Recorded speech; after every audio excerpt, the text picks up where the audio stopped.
नमस्कार, मैं हूं रूपाली बर्वे और आप देख रहे हैं हमारी खास पेशकश कोरोना स्पेशल।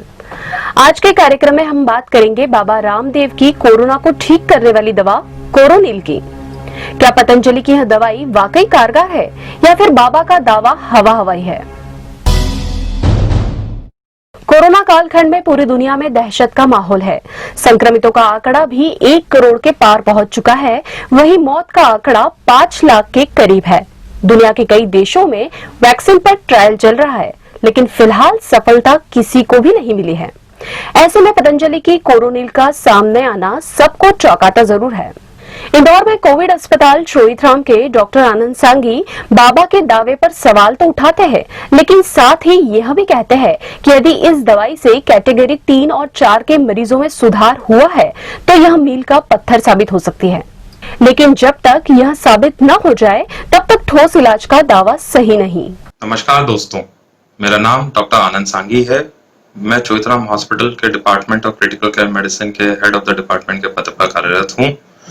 वर्तमान में पतंजलि योगपीठ व बाबा रामदेव के द्वारा विकसित कोरोनिल नामक दवाई की बहुत जोरों शोरों से चर्चा हो रही है। उनके दावा किया जा रहा है कि उन्होंने कोरोना वायरस का डेफिनेटिव इलाज या ठोस इलाज विकसित कर लिया है। बट मैं आप लोगों का ध्यान कुछ बिंदुओं पर केंद्रित करना चाहता हूँ। सबसे पहले, भारत ही नहीं बल्कि पूरे विश्व में कोई भी वायरस इन्फेक्शन हो, चाहे वो HIV एड्स हो, चाहे इबोला वायरस हो, जीका वायरस हो, स्वाइन फ्लू हो या कोरोना वायरस हो, किसी भी वायरस इन्फेक्शन के विरुद्ध ना तो कोई ठोस इलाज मौजूद है, ना ही कोई वैक्सीन मौजूद है। जो भी इलाज है वो सिर्फ सपोर्टिव केयर के फॉर्म में ही अवेलेबल है। दूसरा, कोरोना वायरस इन्फेक्शन से संक्रमित व्यक्ति जनरली 4 कैटेगरी में डिवाइड किया जाता है। कैटेगरी 1 बिना लक्षण वाले मरीज होते हैं, जिनको एसिम्प्टोमेटिक कैरियर कहा जाता है।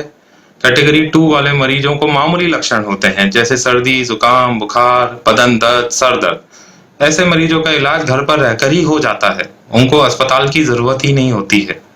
कैटेगरी 3 के मरीज वो होते हैं जिनकी सांस तेज चलती है, उनको बैकअप मशीन की जरूरत होती है। कैटेगरी 4 के मरीज वो होते हैं जिनको वेंटिलेटर और ICU की जरूरत होती है या उनके दूसरे अंगों में भी खराबी पाई जाती है।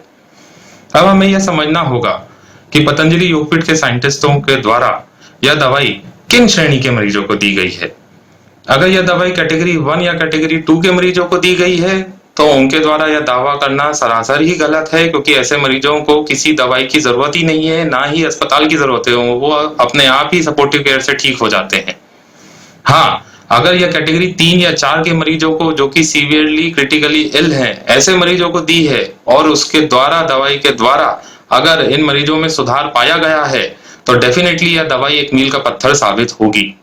बट इस दवाई के द्वारा दावा करना कि यह दवाई कोरोना वायरस इन्फेक्शन के विरुद्ध एक ठोस इलाज है, जल्दबाजी में लिया हुआ निर्णय प्रतीत होता है। आज की दुनिया एविडेंस मांगती है, एविडेंस बेस्ड मेडिसिन प्रैक्टिस करती है, साइंटिफिक बेसिस मांगती है। तो हमें इनका रिसर्च आर्टिकल पढ़ने की सख्त जरूरत है। हमें उसमें ये देखना पड़ेगा, उनको यह प्रूव करना पड़ेगा कि उन्होंने कितने मरीजों को एनरोल करा है अपनी इस स्टडी में, किन श्रेणी के मरीजों को यह दवाई दी है, क्या यह स्टडी डबल ब्लाइंड स्टडी थी, और अगर यह डबल ब्लाइंड स्टडी थी तो यह दवाई के द्वारा क्या वाकई उन्होंने मृत्यु दर पर कंट्रोल पाया है या दूसरे अंगों में जो खराबी हुई है उनमें सुधार मिला है। यह सब उनको पूरे विश्व को प्रूव करना पड़ेगा, तभी हम इस दवाई के बारे में कुछ कह सकते हैं। बट आज के समय में यह कहना बिल्कुल ही गलत है कि यह एक ठोस इलाज है कोरोना वायरस इन्फेक्शन के विरुद्ध। ऐसा माना जाता है कि आयुर्वेदिक दवाइयों का साइड इफेक्ट नहीं होता। साथ ही यह भी किसी से छिपा नहीं है कि कोरोना काल में इम्यूनिटी बढ़ाने के लिए मरीजों को आयुर्वेदिक काढ़ा और अन्य दवाइयां दी जा रही है। ऐसे में पतंजलि की दवाई को सिरे से नकार देना भी उचित नहीं है। शासकीय अष्टांग आयुर्वेदिक कॉलेज एवं चिकित्सालय के डॉक्टर धर्मेंद्र शर्मा कहते हैं कि दवा का परिणाम देखे बिना हल्ला मचाना सही नहीं है, अतः कोरोनिल का परिणाम देखने के बाद ही किसी निष्कर्ष पर पहुंचना चाहिए। नमस्कार, मैं डॉक्टर धर्मेंद्र शर्मा, गवर्नमेंट अष्टांग आयुर्वेदिक कॉलेज इंदौर से। जैसा कि आप सभी लोग जानते हैं कि अभी बाबा रामदेव जी ने कोरोना के संक्रमण के रोकथाम के लिए और उसको ठीक करने के लिए कोरोनिल टेबलेट और स्वासारी टेबलेट नामक दवा का आविष्कार किया है और उन्होंने अभी अभी लॉन्च किया है। तो इस बात पे केंद्रीय सरकार और आयुष मंत्रालय ने तुरंत एक्शन लेते हुए उन पे रोक लगाई है और उनसे पूरी डिटेल्स मांगी है कि क्या आपका रिसर्च पैरामीटर्स थे, क्या क्राइटेरिया था, क्लिनिकल ट्रायल्स कहाँ किए आपने, तो पूरी डिटेल्स दीजिए। उसके बाद में हम जब हरी झंडी देंगे तो फिर आप इसको आप लॉन्च करिए। तब तक आप इसको अभी किसी प्रकार का प्रचार प्रसार और इसकी बिक्री नहीं कर पाएंगे। अब सवाल ये उठता है कि बाबा रामदेव जी ने सोशल मीडिया के सामने जब 1 या 2 दिन पहले इस दवा को लॉन्च करने के लिए प्रेस कॉन्फ्रेंस की थी और उन्होंने दावा किया था कि हम इतने दिनांक को हम इसको लॉन्च करेंगे। पहले से पेपर में आ रही थी, सोशल मीडिया में आ रही थी ये बातें। तब तक तो केंद्रीय सरकार और आयुष मंत्रालय ने इस पे किसी प्रकार का कोई संज्ञान नहीं लिया।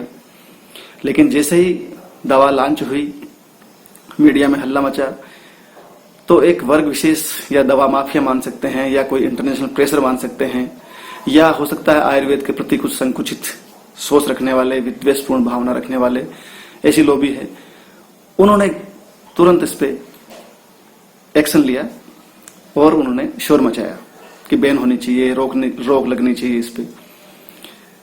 चलो जो हुआ, आयुर्वेद का प्रचार प्रसार हुआ, बाबा रामदेव का भी नाम हुआ। लेकिन मेरा ये मानना है कि आयुर्वेद की जो दवा है, जो उन्होंने जो लॉन्च की है, आने तो दीजिए उसको, उसका परिणाम तो देखने दीजिए। आप बिना परिणाम देखे आपने हल्ला मचाने लग गए, आप बैन लगाने की बात करने लग गए।